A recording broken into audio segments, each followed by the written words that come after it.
পাওনা টাকা চাইতে গিয়ে যুবককে বেধড়ক মারধর, অভিযুক্ত গ্রেফতার। ধলাইয়ে পাওনা টাকা চাইতে গিয়ে এক যুবককে নির্মমভাবে মারধরের ঘটনার প্রধান অভিযুক্ত গিয়াসউদ্দিনকে অবশেষে গ্রেফতার করেছে পুলিশ। মারধরের শিকার যুবক কাজল বর্তমানে হাসপাতালে চিকিৎসাধীন রয়েছেন। এই ঘটনায় একটি ভিডিও সামাজিক মাধ্যমে ছড়িয়ে পড়ার পর এলাকায় তীব্র উত্তেজনা ও জনমনে ক্ষোভের সৃষ্টি হয়। ধলাই থানা এলাকার মথুরাপুর গ্রাম পঞ্চায়েতের টিলানগর গ্রামে এই ঘটনাটি ঘটেছে। স্থানীয় সূত্র অনুযায়ী যুবক কাজল দীর্ঘদিন ধরে অভিযুক্ত গিয়াসউদ্দিনের অধীনে কাজ করতেন। কাজ শেষ হওয়ার পর পাওনা টাকা চাইতে 21 আগস্ট তিনি গিয়াসের কাছে যান। অভিযোগ, টাকা চাওয়ার পরই গিয়াসউদ্দিন কাজলকে বেধড়ক মারধর শুরু করে। মারের চোটে কাজল জ্ঞান হারিয়ে ফেলেন একসময়। কাজলের পরিবারের সদস্যরা খবর পেয়ে দ্রুত ঘটনাস্থলে ছুটে যান এবং তাকে উদ্ধার করে ধলাই প্রাথমিক স্বাস্থ্য কেন্দ্রে নিয়ে যান। প্রাথমিক চিকিৎসার পর কাজলের বাবা ধলাই থানায় লিখিত অভিযোগ দায়ের করেন। অভিযোগ পাওয়ার পর পুলিশ দ্রুত তদন্ত শুরু করে। তবে পুলিশ ঘটনাস্থলে পৌঁছানোর আগেই অভিযুক্ত গিয়াসউদ্দিন পালিয়ে যায়। এদিকে ঘটনার একটি ভিডিও সামাজিক মাধ্যমে ছড়িয়ে পড়লে তা দ্রুত ভাইরাল হয়ে যায়। ভিডিওতে মারধরের নৃশংস দৃশ্য দেখে স্থানীয় সচেতন মহলে নিন্দার ঝড় ওঠে। জনগণের তীব্র প্রতিক্রিয়ার পর পুলিশি তৎপরতা আরও বাড়ে। ভিডিওটি সামনে আসার 24 ঘন্টার মধ্যেই পুলিশ অভিযুক্ত গিয়াসউদ্দিনকে গ্রেফতার করতে সক্ষম হয়। আজ থেকে আদালতে তোলা হলে আদালতের নির্দেশে তাকে হাজতে পাঠানো হয়েছে।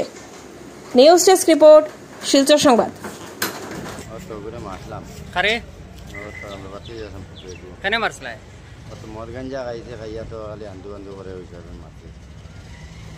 মদ গাঞ্জা কইয়া মানে খায়া করে তুমি মারি দিছো তারে?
পয়লা তাই বাজুন্দি মারছেন বাদে আমি যে তুরা গাই লাইছি তাই না মারে লাভ তাইজন মুড়কাইজন আমারে টানা টানা মারিয়া দিলে আমার বউ জুন খাওয়াই আমার বউ খাওয়াইলে আমার দেশে আন দিলে কম কোনো ব্যস্ত নাই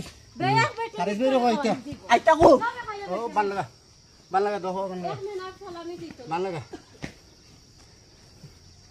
দিদে কাল করো না তোরা আমি কইতে তুন বান্দিবার তার অধিকার নাই সোয়ার অধিকার নাই মোলা আছে মোলা আমি কিতা পকেট বেটি লাড়ি বেটি বুয়ানি তাই না মারে লাত নাই